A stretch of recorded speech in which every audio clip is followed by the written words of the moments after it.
Перед отправкой железнодорожного состава дежурный вместе с помощником проверяют техническую исправность деталей. Управлять современными поездами стало намного легче, признаются здесь. Но главное преимущество новых локомотивов – экономия топлива. Стрелки по маршруту на заняты. Тормоза пробуем, ребят.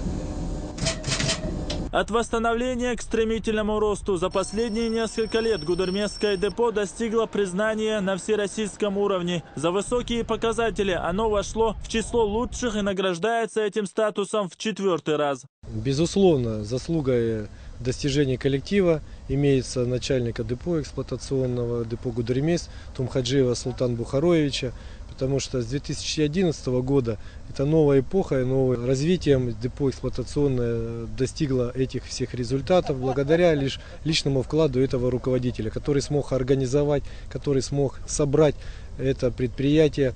И на сегодняшний день заслуга его в этом есть, так как и парк сегодня полностью заменен, и пассажирские локомотивы, и грузовые локомотивы, самые современные, где обеспечены условия труда локомотивных бригад. Лучшим депо страны еще предстоит побороться за первое место по итогам 2014 года. Их отберут по нескольким критериям. Среди них техническое оснащение, квалификация сотрудников и условия работы. В числе претендентов на лидерство и гудермесское предприятие. 11 июня этого года у нас был 100 лет депо. Коллективу дана высокая оценка главой республики Рамзаном Ахматовичем Кадыровым.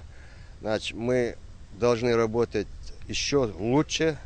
4-й год коллектив занимает первые ведущие места в России. Коллектив видит, что происходит у нас в республике, как процветает.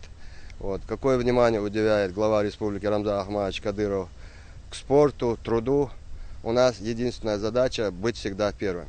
Особое внимание руководства депо уделяется дорожной безопасности. Ежемесячно совместно руководством локомотивного депо нами проводятся проверки поездных бригад и на работе, и на линии проверяем. Отличившихся сотрудников сегодня отметили благодарственными письмами и денежными премиями. Но, возможно, это не последняя торжественная встреча коллектива в этом году. Руководство Северокавказской дирекции российских железных дорог считает, что у Гудермесского депо есть все шансы стать первыми на всероссийском конкурсе, итоги которого станут известны до конца декабря. Ахмед Джабраилов, Таймир Хаджиев и Луиза Юнусова. Новости.